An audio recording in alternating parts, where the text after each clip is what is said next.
पानी की लपेट में आए घरों की छतों पे मदद को पुकारती आवाजें, डूबते मवेशियों की बेबसी और कच्ची गलियों में कीचड़ से लिथड़ी हुई बच्चों की चप्पलें।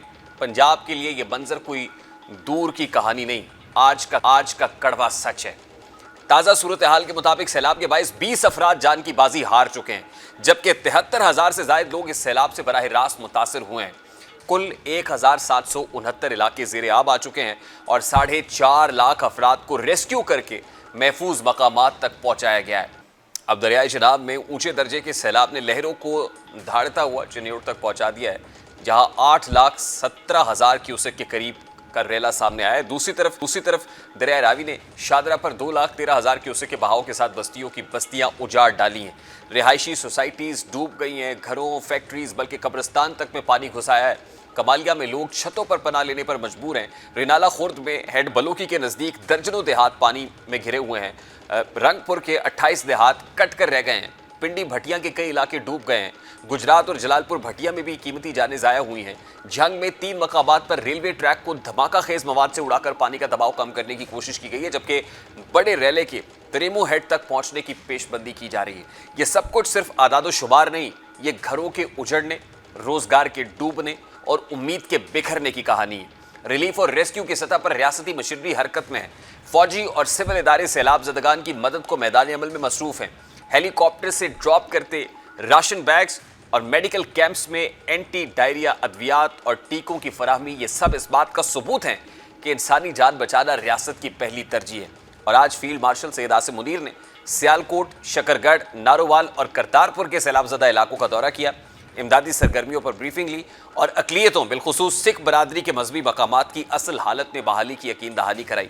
ये पैगाम अहम है कि बहरान में सबसे पहले इंसान और उसका वक़ार मुकद्दम रहता है। बहरहाल सवाल यह है कि जब हर साल दरिया मानसून में बिफरते हैं तो फिर नुकसान इस कदर वसी क्यों होता है?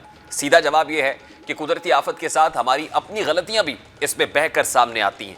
अब दरिया सदियों से अपने रास्ते तराश रहे हैं, उनके साथ वसी फ्लड प्लान यानी फैलाव के मैदान होते हैं, जहाँ ऊँचे बहाव के दिनों में पानी आर्जी तौर पर फैलकर दबाव कम करता है। जब हम उन्हीं जो फ्लड प्लान्स पर गैर कानूनी या गैर मनसूबाबंदी वाली तामीरात खड़ी कर देते हैं, रिहायशी सोसाइटीज़, गोदाम, फैक्ट्रीज़, ईंटों के भट्टे और कच्ची जो बंद है वो तामीर करते हैं, तो दरिया के सांस लेने की जगह छिन जाती है।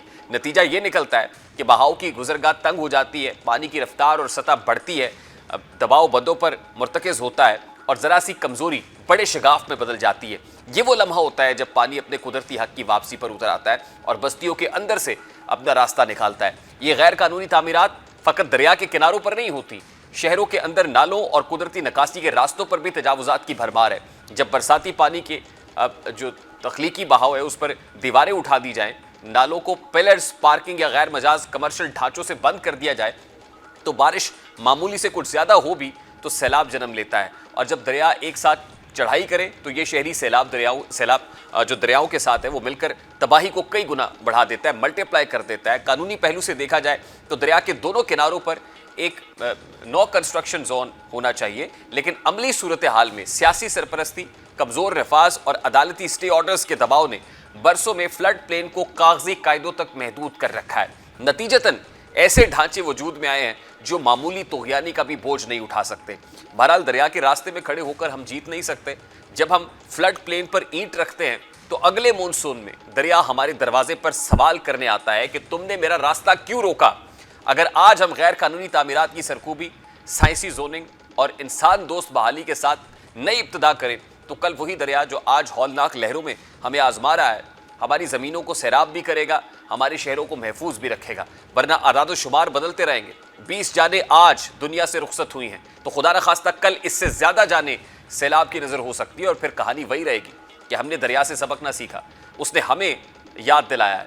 अब इस वक्त दरियाए चिनाब, दरियाए रावी और दरियाए सतलुज में ख़तरनाक सूरत हाल पैदा हो चुकी है, जहाँ इंतहाई बुलंद सतह के सैलाब का सामना है। खदशा जाहिर किया जा रहा है कि ये तीनों दरिया जनूबी पंजाब में एक दूसरे से मिलकर जनूबी पंजाब में दाखिल हो चुके हैं और फिर यही सैलाबी रैला सिंध में दाखिल हो सकता है।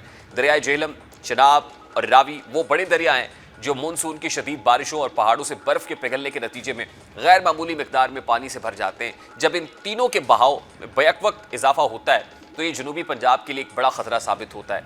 इन दरियाओं के पानी पर अगर काबू ना पाया जा सके तो इसके असरात सिर्फ मकामी सतह तक महदूद नहीं रहते, बल्कि मुल्क के दीगर खत्ते भी मुतासर होते हैं, क्योंकि ये दरिया अपने कुदरती रास्तों में मुख्तलिफ मकामात पर एक दूसरे से जुड़ते हैं। इसलिए जब उनके रेले आपस में यकजा होते हैं तो दबाव कई गुना बढ़ जाता है। अगर इस दौरान भारत भी अपने डैमों और बैराजों से पानी छोड़े तो सूरत हाल मजीद संगीन हो जाती है। ऐसी सूरत में जनूबी पंजाब के वसी इलाके ज़ेरे आब आ जाते हैं। ज़रूरी ज़मीनें जिन पर किसान साल भर की मेहनत और सरमाया लगाते हैं चंद घंटों या दिनों में तबाह हो जाती हैं। गंदम, कपास, चावल और गन्ने जैसी बुनियादी फसलें पानी में बह जाती हैं, जिससे किसान तबका बदतरीन माली नुकसान उठाता है। इसके साथ मुल्क भर में अजनास और खुराक की कमी पैदा हो जाती है। दूसरी जानिब सेहत के मसाइल जन्म लेते हैं। आलूदा पानी पीने और गंदे माहौल की वजह से हैज़ा, डायरिया और दीगर वबाई अमराज तेज़ी से फैलने लगते हैं। पहले ही वसाइल की कमी का शिकार अस्पताल और तिबी मराकज़ मजीद दबाव बर्दाश्त नहीं कर पाते और यूँ ये सूरत हाल इंसानी अलमियाँ इख्तियार कर लेती है। सैलाब इंफ्रास्ट्रक्चर को भी शदीद नुकसान पहुँचाता है। सड़कें टूट फूट जाती हैं, पुल बह जाते हैं, आमदोरफ्त का निज़ाम मुअत्तल हो जाता है, बिजली और पीने के पानी की फराहमी रुक जाती है, जबकि तजारती सरगर्मियाँ बंद होकर माशी बहरान पैदा करती हैं। अब सूरत हाल इसलिए संगीन है कि जनूबी पंजाब से गैर मामूली रेला अगर आगे बढ़ता है तो फिर सिंध के नशेबी इलाके इसकी जद में आ सकते हैं।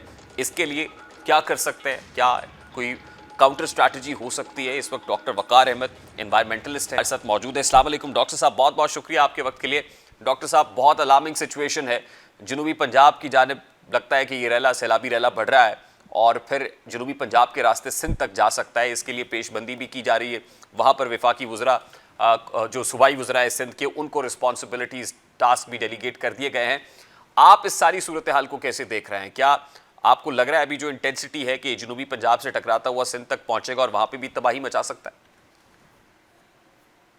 जी देखिए जो जिस लेवल का ये सैलाब इस वक्त है, तो ये खासा इसका इम्कान है कि सिंध में भी इसका नुकसान होगा।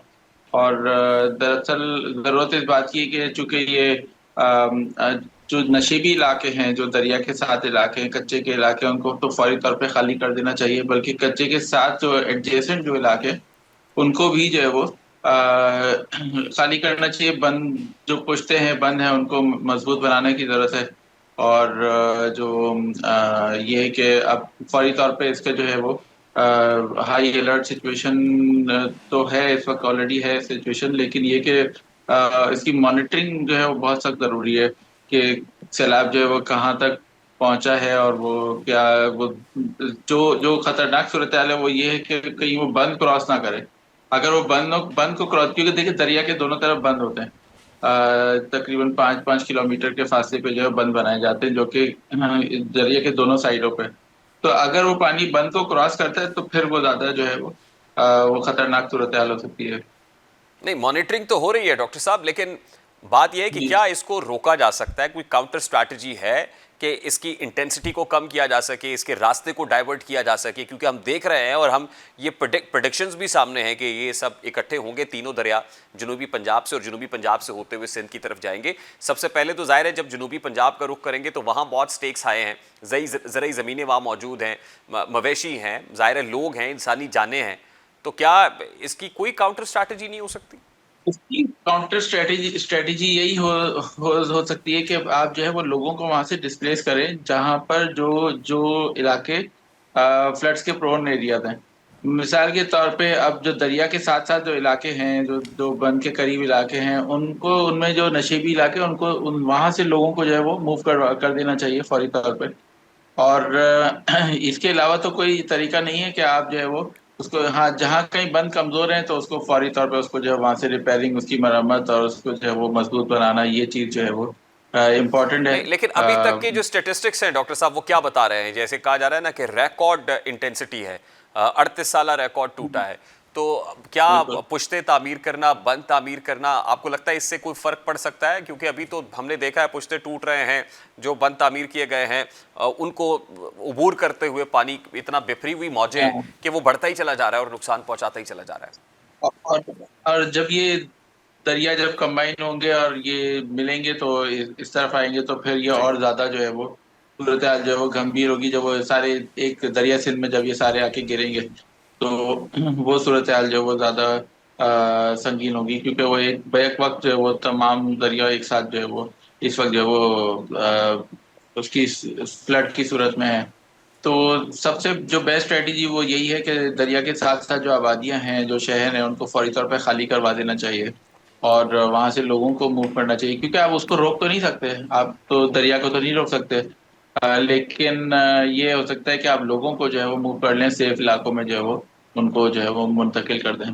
जी जी, देखिए ये तो बड़ा अनफॉर्चुनेट है, हमने नेचर से छेड़छाड़ की है और अब जाहिर है हम नेचर के तरफ देख रहे हैं कि वो हम पे रहम करती है या नहीं करती है।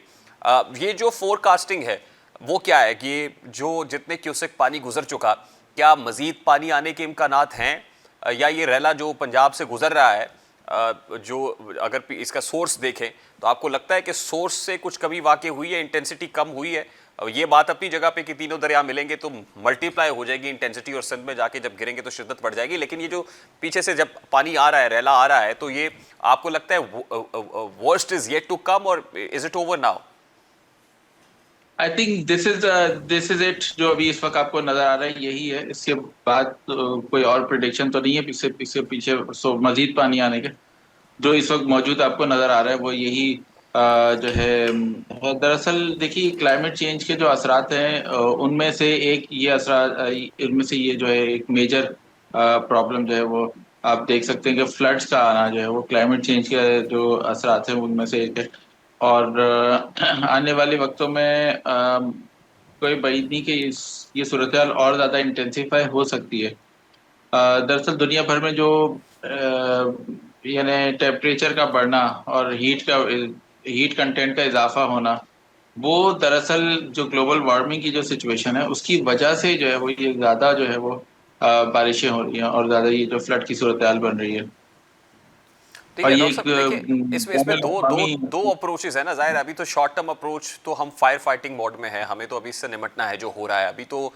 हम शायद ये सोच भी नहीं रहे कि लॉन्ग टर्म प्लानिंग और ये, और सोचा भी नहीं गया over the last many years decades कि हम इसके लिए क्या तैयार भी हैं, प्रिपेयर्डनेस है हमारी या नहीं है, और हमने देखा है कि कैसे मुंह के बल गिरे हैं।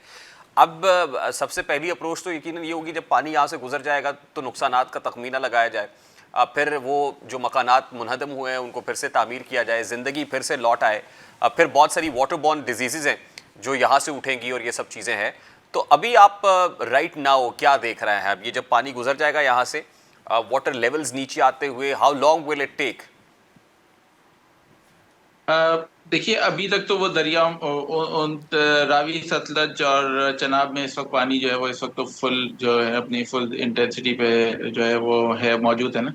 ये पानी जब नीचे आएगा और ये गुजरेगा, आई थिंक सो मेरा ख्याल है कि 15 से 20 दिन तो इस पूरे सूरत हाल को लगेंगे। ये पूरे पानी जो है जो जब ये फ्लो आउट होगा समुद्र तक जाएगा। तो 2010 के जो सैलाब थे, 2010 और 11 का जो सूरत हाल थी, वो अगर हम उसका थोड़ा सा जायजा लें तो आप देखिए कि दरिया सिंध के दोनों अतराफ में, यानी ये हम अगर उसको रिकॉल करें थोड़ा सा, जूही तक, दादू तक, ये तमाम इलाके जो है वो डूबे थे उस तरफ। और इस तरफ देखें तो ये सारे इलाके जो है वो सजावल शहर पूरा डूब गया था। इसके ऊपर और इलाके आप देख लें तो वो तमाम इलाके जो है वो पूरे सबमर्ज हुए थे बहुत बुरी तरह से। तो ये मुख्तलिफ जगहें जो है, खासकर जो जितने भी नशेबी इलाके हैं उनको वो ज़्यादा ख़तरे के जो है वो उसमें जद में है। और इसको जो है वो इस पे आप इसको रोक तो नहीं सकते, इस पानी को इस तरह आप रोकेंगे, लेकिन आप लोगों को तो मूव कर सकते हैं। तो यही एक तरीका है इस वक्त जो है वो ठीक है, इसको कंट्रोल करने का। लास्टली डॉक्टर साहब, लॉन्ग टर्म प्लान क्या है? हमने देखा है बहुत सारी रिहायशी सोसाइटीज़ जो हैं दरिया के रास्ते में बनी हुई हैं, और अब वहाँ भी रहने वाले भी और करता धरता भी ज़ाहिर है परेशान है। हुआ क्या है इसको, इससे डिनाई तो नहीं किया जा सकता, डिनाइल मोड में आप बेशक रहें, लेकिन ये फैक्ट ऑफ द मैटर तो यही है कि ये जो हुआ ये गलत हुआ। तो अब लॉन्ग टर्म अब हमें क्या जो हो चुका है उसको कैसे, उसका रिवर्सल है कोई?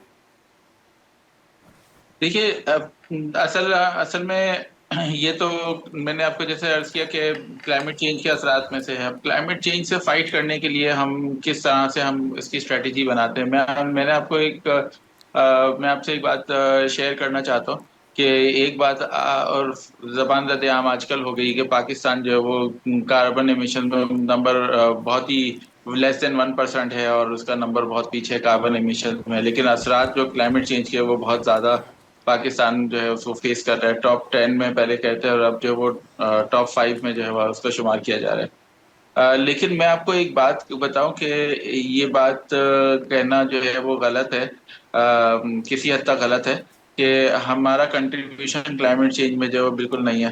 देखिए, एक तो चीज़ ये है कि जो जो कार्बन की इमिशन है, जो फॉसिल फ्यूल का कंबशन है, उसमें पाकिस्तान का कंट्रीब्यूशन कम है, ये बात सही है। लेकिन जिस तरह से हमने जंगलात की कटाई की पाकिस्तान में, जिस तरह से जंगलात का सफाया किया गया, तो ये भी तो क्लाइमेट चेंज को ही में कंट्रीब्यूशन है। ये भी एक तरह से कि हमारे यहाँ जो कच्चे के इलाके में जंगलात थे, जो पहाड़ी जंगलात, पहाड़ों पे जो थे जंगलात, वो जिस तरह से हमने सफाया किया है, तो ये भी क्लाइमेट चेंज में हमने कंट्रीब्यूशन की है। तो ये बात कहना जो है वो सही नहीं है कि क्लाइमेट चेंज में हमारा कंट्रीब्यूशन बिल्कुल नहीं है, और जो है वो हमारा कंट्रीब्यूशन क्लाइमेट चेंज में बहुत है। फॉसिल फ्यूल्स की कंबशन हम कम कर रहे हैं, लेकिन हमने जंगलात का बहुत काटा है, बहुत बेतरक जो है कटाई की है।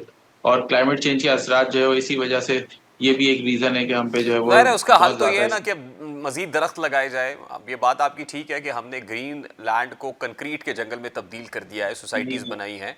अब उसका जो बन चुका है, क्या उस पर कोई सरकारी सतह पे कोई ऐसी पॉलिसी बननी चाहिए कि वहाँ से उसको हटाया जाए, या आपको लगता है कि प्रैक्टिकली अब तो ये पॉसिबल नहीं है, ये हो नहीं पाएगा? और जाहिर है ये तो उस वक्त होना चाहिए था, प्रॉपर प्लानिंग उस वक्त होनी चाहिए थी जब ये हो रहा था। तो अब ये इसका रिवर्सल नज़र नहीं आता? अब देखिए, एक चीज ये है ना कि जो जो दरिया और सैलाब के जो रास्ते हैं, अब उन रास्तों का हमें इल्म तो हो गया है कि किन किन रास्तों में, किन नशेबी इलाकों में ये सैलाब आता है। और जो बहुत से फ्लड प्लेन हैं हमारी, जिन्हें हम फ्लड प्लेन्स कहते हैं, तो फ्लड प्लेन में जो आबादियां जो आबाद हो गई हैं, जाहिर बात है कि अब आने वाले वक्त में ये तो एक सैलाब है, हो सकता है अगले साल या उससे अगले साल कोई और सैलाब आ जाए, खुदा न खास्ता, अल्लाह करे ऐसा ना हो। लेकिन क्लाइमेट चेंज के हम देख रहे हैं जिस दुनिया भर में जो असरात नजर आ रहे हैं, तो ये बईद अज इम्कान तो नहीं है कि आने वाले वक्त में नहीं होगा। तो हमें चाहिए कि उसके जो रूट हैं, पानी का जो रास्ता है, जो रूट है, उस रूट को तो हम एटलीस्ट क्लियर कर दें, हम वहां से आबादियों को शिफ्ट करें और दूसरी जगह पे लेके जाए। अगर नहीं करेंगे तो जो ये loss, will continue to lose property and lives of people. तो ये सारी सूरत हाल है। तो इसके लिए ये कि एक जो है वो फ्लड जोन जो है वो, एक रेड जोन जो है वो, उसको मार्क करने की ज़रूरत है। आपका जो है वो GIS बनाएं, इसके नक्शे बनाएं, जिस जहाँ पर आप मार्किंग करें कि ये इलाके जो हैं ये रेड जोन में आ रहे हैं, ये इलाके रेड जोन में आ रहे हैं। यहाँ से जो अगर ह्यूमन सेटलमेंट्स हैं तो उसको आप शिफ्ट करें किसी और जगह पे, और ताकि वो जो है परमानेंट सेटलमेंट्स जो है वो पानी की जोन में नहीं है, सैलाब के इलाके में नहीं होने चाहिए। ठीक, देखिए ना, अब आर्जी तौर पर तो लोग यहाँ से हट जाएंगे या उन्हें कहा जा रहा है कि जगह खाली कर दें, लेकिन अल्टीमेटली तो वो घरों को वापस आएंगे और फिर बस्तियाँ बस जाएंगी। तो इसके लिए आपको लगता है कि एक परमानेंट कोई सोल्यूशन चाहिए, कोई लॉन्ग टर्म सोल्यूशन चाहिए? इसके लिए परमानेंट और लॉन्ग टर्म सोल्यूशन चाहिए। हुकूमत को जो क्लाइमेट चेंज पॉलिसी है हमारी, उसमें ये चीज़ भी शामिल होनी चाहिए कि जो हमारी आबादियां जो फ्लड के जोन में आ रही हैं, उनको जो है वो वहां से शिफ्ट करना जरूरी है। डॉक्टर इसके साहब, साथ साथ जो इंटरेस्टिंगली है वो आपने क्लाइमेट चेंज पॉलिसी की बात की है। हमारे यहाँ तो जी रिन्यूएबल एनर्जी पॉलिसी भी बनती है, हर 5 साल के लिए दी जाती है, और उसमें एनर्जी मिक्स बिल्कुल मुख्तलिफ दिखाया जाता है कि फॉसिल फ्यूल पे डिपेंडेंसी बहुत कम हो जाएगी, इमिशंस कम होंगी, और हम ग्रीन जो टेक्नोलॉजीज हैं एनर्जी उसकी तरफ जाएंगे। लेकिन प्रैक्टिकली वो नहीं हो नहीं पाता, एग्जीक्यूट नहीं हो पाता। आपने जो क्लाइमेट पॉलिसी है हमारी, क्लाइमेट चेंज पॉलिसी, वो देखी है? और आपको लगता है कहीं ना कहीं उस पर कोई एग्जीक्यूशन भी होती है, या सिर्फ वो कागजों में ही है? देखिए, कुछ चीज़ें पॉजिटिव भी हैं। अब जैसे मिसाल के तौर पे सोलर जो है पावर के हवाले से आप देखिए कि पाकिस्तान जो वो सोलर प्लेट्स इंपोर्ट करने वाले में कंट्रीज में जो है वो टॉप ऑफ द फेरिस्त, जो है टॉप ऑफ द लिस्ट जो है पाकिस्तान का नाम आ रहा है। तो आप देखिए कि यानी कि आप सोलर एनर्जी के ऊपर शिफ्ट कर रहे हैं काफ़ी बहुत तेज़ी से। इसी तरीके से विंड एनर्जी का भी पाकिस्तान में जो है वो कई जगहों पे जो विंड कॉरिडोर्स हैं, खासकर सिंध के जो साहिली इलाके हैं, या विंड कॉरिडोर जैसे कि जमपीर वगैरह के जो इलाके हैं, वहाँ पर विंड फार्म लग रहे हैं और काफ़ी हद तक लग भी चुके हैं, फंक्शनल भी हो गए हैं। तो हम रिन्यूएबल एनर्जी की तरफ भी जा रहे हैं। लेकिन साथ ही साथ हमें जो है वो फॉरेस्ट्री के ऊपर बहुत ज़्यादा फोकस करना पड़ेगा। गवर्नमेंट को इसमें जो है एक तरह से यूँ समझिए कि इन्वेस्टमेंट करनी पड़ेगी। इसको मैं इन्वेस्टमेंट का लफ्ज़ कह रहा हूँ कि एक्सपेंसेस का नहीं लफ्ज़ दे रहा, बल्कि इन्वेस्टमेंट का जो है वो लफ्ज़ इस्तेमाल कर रहा हूँ, क्योंकि आने वाले फ्यूचर जो है वो इसके बगैर हमारा जो है फिर सर्वाइवल जो है वो मुमकिन नहीं होगा। तो इस पे जो है वो गवर्नमेंट को फोकस करना पड़ेगा कि इसमें जो है वो जो भी हमारे जो कैचमेंट एरियाज हैं, जो हमारे कैचमेंट एरियाज हैं जहाँ से ये फ्लड आता है, जहाँ जिन पहाड़ों पे जहाँ बारिशें हो रही हैं, जो हमारे कैचमेंट एरियाज हैं वो उनको हमें सरसब्ज करना पड़ेगा, उनको ग्रीन करना पड़ेगा। और उसकी वजह से जो है वो फिर पानी जो है वो आपकी ठीक। फ्लड की सूरत हाल काफी हद तक, किसी हद तक जो है वो उसमें कमी वाक़ होगी। तो वो भी, और जो अब हमारे फ्लड प्लेन हैं जहाँ पर जैसे कच्चे के इलाके हैं, जहाँ जंगलात हुआ करते हैं, किसी जमाने में कच्चे के जंगलात बहुत मशहूर हुआ करते थे। और जो है वो लोग, जो पुराने लोग हैं यहाँ के सिंध के, वो बताते हैं कि दिन के वक्त भी वहाँ अंधेरा होता था, इतने वो घने जंगलात थे। तो वो सब आप देखिए वो सारे खत्म हो गए जंगलात। अब जो है आप वहाँ जाएं तो वहाँ आपको रेत उड़ती हुई नजर आ रही है, या कुछ जगहों पे आपको एग्रीकल्चर होता हुआ नजर आ रहा है। बिल्कुल तो सही। और ये ये और सब जाहिर है चीजें। ड्रास्टिकली ओवरनाइट नहीं हुआ, बल्कि स्लोली ग्रेजुअली हमने नेचर के साथ ये खिलवाड़ किया और आज नेचर हमें वो सबक सिखा भी रही है। डॉक्टर साहब बहुत बहुत शुक्रिया, thank you very much for your time. तो हमारे रिपोर्टर दरियाए रावी के किनारे इस वक्त मौजूद है, वहां पर सिचुएशन कैसी है? गुज़श्ता रोज हमने तौकीर से बात की थी तो वो बता रहे थे कि बिफरी हुई मौजें हैं, लहरें हैं और लोग वहां से निकलने को तैयार नहीं है, ऐलानात किए जा रहे थे। इस वक्त सिचुएशन क्या है? अस्सलाम वालेकुम तौकीर, आप दरियाए रावी के किनारे मौजूद हैं, आज वाटर लेवल्स कैसे हैं और जो सोर्स से पानी आ रहा है, आप क्या बहाव कैसा देख रहे हैं और कल के निस्बत क्या सिचुएशन अंडर कंट्रोल है? जी वालेकुम सलाम रेहान। यहाँ पर सिचुएशन जो है वो मेरे ख्याल से कल से ज़्यादा मज़ीद ख़राब देखने में नज़र आ रही है। पहले मैं आपको दरियाए रावी की सूरत हाल से आगाह करूँ तो इस वक्त दरियाए रावी की सूरत हाल ये है कि देखने में पानी में कमी जो है वो वाज़ह तौर पर नज़र आ रही है, मुसलसल कमी हो रही है। इस वक्त जो है वो तकरीबन 1,64,000 क्यूसिक रिकॉर्ड किया गया है, और जो कि खुशाइन भी बताया जा रहा है कि कमी आने की वजह से जो करीबी इलाके हैं वो उनमें पानी जाने का ख़तरा भी कम होगा, बंद टूटने का खतरा भी कम होगा। लेकिन दूसरी तरफ सबसे ज़्यादा सोचने वाली जो बात रेस्क्यू की जानिब से ये बताई जा रही है और जो चैलेंजिंग है वो है हमारा मानसून का नौवां स्पेल, जो कि बताया जा रहा है पीटीएमए की जानिब से कि ये बहुत ज़्यादा तूफ़ानी बारिशें भी होंगी, आंधी भी चलेगी, और इसकी वजह से जो दरियाए रावी का इस वक्त जो फ़्लो है वो गुज़िश्ता 3-4 दिनों से अभी भी बहुत ज़्यादा है। बल्कि आज जो है वो देखने में नज़र आ रहा था 5 से 6 बजे के दरमियान उसका फ़्लो बहुत तेज़ था, और वो ख़तरनाक ज़्यादा है, क्योंकि हमने जब विज़िट किया बारादरी का और फ़र्खाबाद का इलाका जो दरियाए रावी से जिसका कॉर्नर लगता है, वो बिल्कुल जो है वो पानी की सतह उनके इलाकों के दरमियान तक पहुँच चुकी है कमी होने के बावजूद। जब अभी जो सूरत हाल थी कि जब पानी 2 लाख प्लस था तब पानी अंदर जा चुका था, लेकिन अभी 164 होने के बावजूद भी पानी जो है वो उनके बिल्कुल कॉर्नर्स पे है, वहाँ से नीचे नहीं आया, और बहाव तेज़ होने की वजह से बंद टूटने का भी खतरा पैदा हो रहा है। और चैलेंजिंग सिचुएशन यहाँ पर ये है कि मानसून की बारिशों की वजह से रेस्क्यू एहलकार का कहना है कि वो चैलेंजिंग हो सकता है, और उसकी वजह से बारिशों की वजह से पानी की ना सिर्फ सतह बुलंद होगी बल्कि उसकी रफ्तार में भी इजाफा होगा। और इसीलिए इन सिचुएशंस को हैंडल करने के लिए रेस्क्यू ने अपनी एक्स्ट्रा बोट्स भी दरियाए रावी पे मंगवा ली हैं। उसके साथ साथ यहाँ पर सिविल डिफेंस के ज़िले इदारे जो हैं वो भी यहाँ पर मौजूद हैं, और सबसे ज़्यादा प्रॉब्लम यहाँ पर देखने में जो नज़र आ रही है वो दरियाए रावी पर आने वाली हमारी लाहौरी अवाम है, जिनको कंट्रोल करना इस वक्त बहुत ज़्यादा मुश्किल हो चुका है। और इस अवाम की वजह से जहाँ रेस्क्यू एहलकार इस पानी की इस सैलाबी सूरत हाल से लड़ने की कोशिश कर रहे हैं, इससे ज़्यादा क्रिटिकल सिचुएशन यहाँ पर लोगों की है जिनको संभालना मुश्किल है।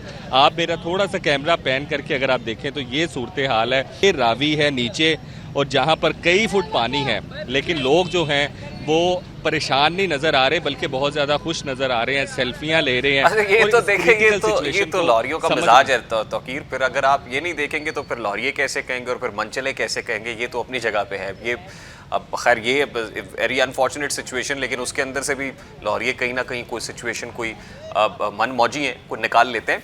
मुझे बताएं कि कल तो वो इंतज़ामिया से मदद करने को तैयार नहीं थे, इंतज़ामिया की कॉल के ऊपर रिस्पॉन्ड नहीं कर रहे थे। जो आसपास की सोसाइटीज़ इलाके हैं वहाँ से विकेट करा लिया गया है, खाली कर लिए गए हैं, या अभी भी सिचुएशन जो कि तू है? देखिए यही बात मिजाज की आ जाती है। जो मिजाज लाहौरियों का है वो हमारी जो सोसाइटीज़ में रहने वाले लोग हैं, जो इलाकों में रहने वाले लोग हैं, कहीं उनके साथ भी इस तरह का मिजाज भी देखने में नज़र आ रहा था कि जब सर पे पड़ी है तो फिर सब ने दौड़े लगाई हैं, लेकिन जब इंतज़ामिया कहती रही है कि हमारी सुन लो और यहाँ से खाली कर दो ताकि आप लोग भी बच जाओ और आपकी जो कीमती चीज़ें हैं वो भी जितनी बचा सकते हो वो बचा लो, ताकि इस क्रिटिकल सिचुएशन में जब पानी सर पे आ जाएगा तब भागने की कोशिश करेंगे तो बेहतर नहीं होगा। लेकिन वही बात हुई कि जब पानी आया और उसके बाद जो है वो लोग कितने ऐसे थे जो रेस्क्यू करके उनको निकालने की कोशिश की गई और कहीं निकाले भी बहुत ज़्यादा। लेकिन अब ये सूरत हाल है कि जो करीबी इलाके हैं जिनको कहा जा रहा था कि वो पानी में डूबे हैं, फ़रखाबाद हो गया, शफीकाबाद हो गया, जो प्राइवेट सोसाइटीज़ हैं वो हो गई, इनके अंदर ये सिचुएशन अब हो चुकी है कि लोग इस हद तक सीरियस हो गए हैं कि अब वो ये सोच रहे हैं कि सूरत हाल जो है वो काफ़ी कशीदा है और इसी हवाले से हमें खुद भी आगे से मूव ऑन होना चाहिए। और रेस्क्यू के साथ अब रेस्क्यू एहलकार से जब मेरी बात हुई तो वो इस चीज़ से थोड़ा सा मुतमईन दिखाई दे रहे थे कि हमारी 3-4 दिनों की जो मेहनत थी, जो लोगों को ऐलानात कर करके हमने ये बात बताई कि खुदारा आप निकलें, सेव करें खुद को। अब ये सिचुएशन है कि 95% तक लोग जो हैं वो इनखला कर चुके हैं, लोग सेव हैं, लेकिन कुछ ऐसे लोग हैं, वो मेरे ख्याल से ये लाहौरी के पुल पे आने वाले जो लोग हैं इनके जैसा शायद उनका मिजाज होगा, जो कह रहे हैं कि असी वेख लांगे जो भी होएगा। तो ये सिचुएशन यहाँ पर है और पानी की रफ्तार तेज़ होने की वजह से सबसे ज़्यादा ख़तरा जो है वो शादरा के अतराफ़ दरियाए रावी का कॉर्नर जो लगता है, जो कि शफीकाबाद का इलाका भी लगता है, उसके साथ फ़रखाबाद भी लगता है, उसके साथ वंडाला रोड भी लगता है। ये 3-4 ऐसी शाहराएँ हैं जो बहुत ज़्यादा इंपॉर्टेंट हैं और उन इम्पॉर्टेंट शाहराहों पर जो बंद बनाए गए हैं रेस्क्यू की जानिब से और ऑलरेडी जो पहले बने हुए थे उनमें पानी की रफ्तार तेज़ होने की वजह से बंद जो हैं वो कमज़ोर पड़ रहे हैं। और ठीक, बहुत बहुत शुक्रिया तौकीर, आपने अपडेट किया है।